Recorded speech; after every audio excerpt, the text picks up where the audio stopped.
private practice owners, NPIs, also known as National Provider Identifiers, can be quite confusing, especially when you enter your NPI on a claim but receive a rejected message noting that your NPI is wrong or missing. Has this ever happened to you? Let me know in the comments by typing yes or no. So in today's video, I will define what the NPI is, the types of NPIs, and review why you might see a rejection related to the NPI on your claims.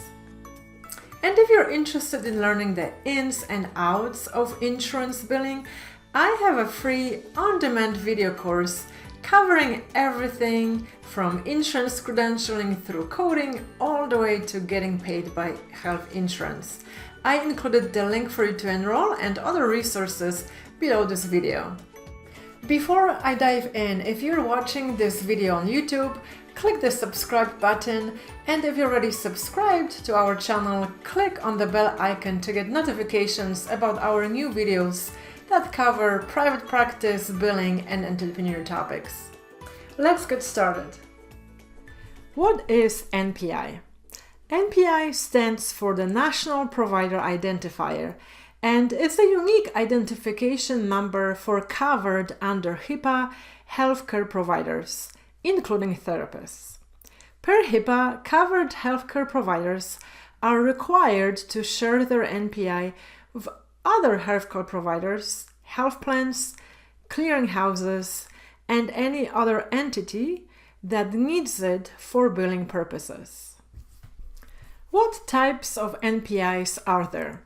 There are two types of NPIs. NPI Type 1, also known as individual NPI, and NPI Type 2, also known as organization or group NPI. In a nutshell, the individual NPI is assigned to individual providers, for example, therapists, SLP, OT, PT, etc. And this NPI will stay with them throughout their careers. An organization or group NPI covers clinics, group practices, home health agencies, and incorporated individuals. How to get an NPI? The easiest way to obtain NPI number is online via NPPS website. You may wonder, do I need an NPI and which NPI type should I get if I plan on billing health insurance?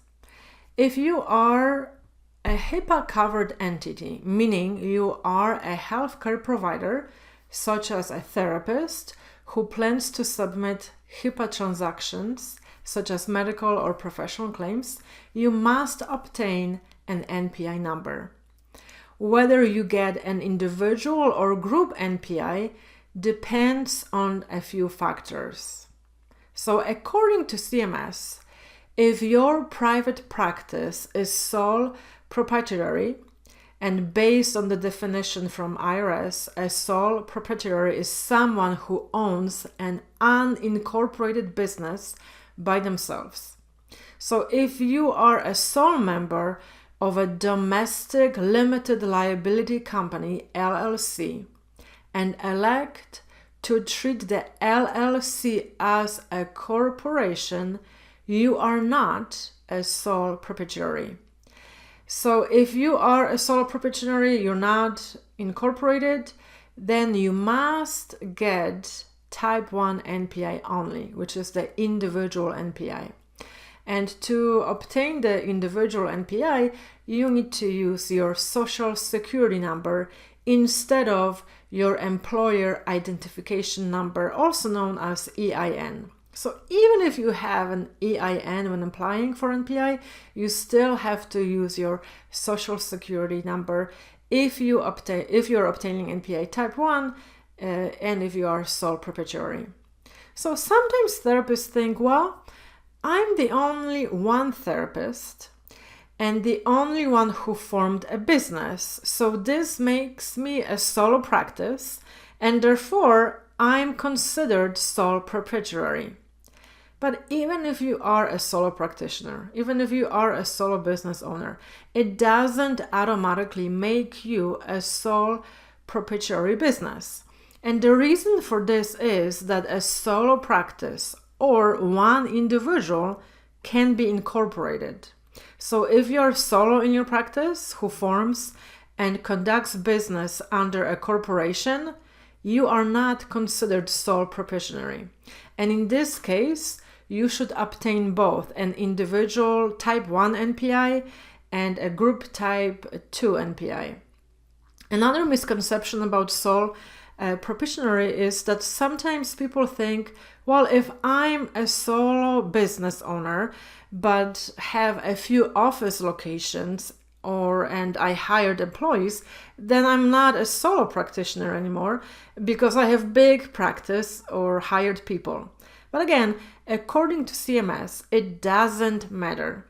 Even if you have multiple offices and employees, it doesn't automatically mean that you are not a sole proprietary. You can still be considered sole proprietary if you didn't form and run your business as incorporated.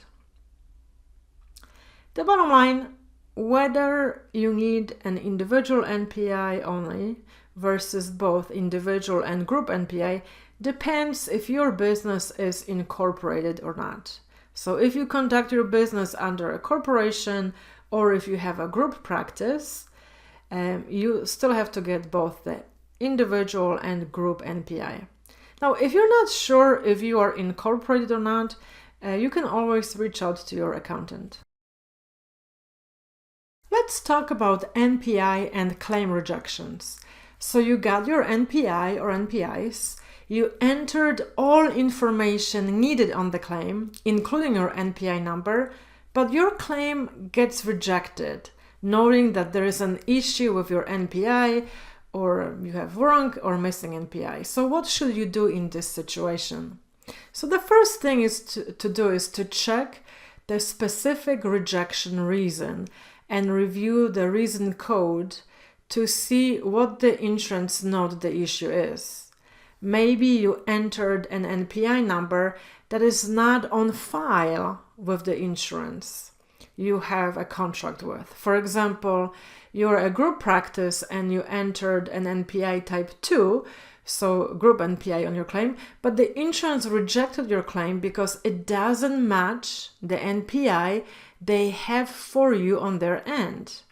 And this could happen when the insurance did not panel you as a group practice and requires individual NPI. So lesson, always check your contract to see if you are contracted with the insurance as a group or individual provider.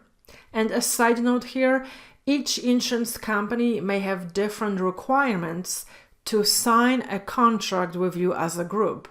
For example, Insurance A may only sign a contract as a group contract if you have 5 full-time therapists. And if you don't have that many employed providers in your practice yet, they may still contract with you using NPI type 1, which is an individual NPI, and your employed therapist would also need to have their individual NPI. So always check, is the NPI that I entered on the claim the NPI that I have on the file with the insurance company. Another scenario could be you entered an individual NPI type 1, but you should have entered a group NPI under the box 33A that is used for group NPI, and vice versa. Maybe for the individual NPI or renderings provider NPI, by mistake you entered group NPI. Also, if you submit claims electronically via an EHR, make sure you understand where to enter which type of the NPI on your EHR and their process for submitting claims with rendering providers. At times, you need to mark in the system that you will be submitting all or some claims with the rendering provider's NPI. And if you don't set this up correctly on your EHR, you may also run into problems later on. There could be more scenarios, so always first verify all of your NPIs. Make sure that you entered the NPI that you have on file with the insurance, and go back to your contract with the insurance panel to see if you are contracted with them as a group, organization, or versus individual. And if you're still struggling to figure it out why they rejected your NPI on the claim, just pick up a phone and call the insurance directly so they can explain exactly what the problem is. There you have it, NPI one-on-one for therapists. I hope you found this video useful. Let me know by clicking the like icon below. And if you want to learn the ins and outs of insurance billing, check out our free on-demand video course. I included the link for you to enroll below this video and some other resources. Thank you for watching, and don't forget to subscribe to our channel for more videos like this. Have a great day and see you next time.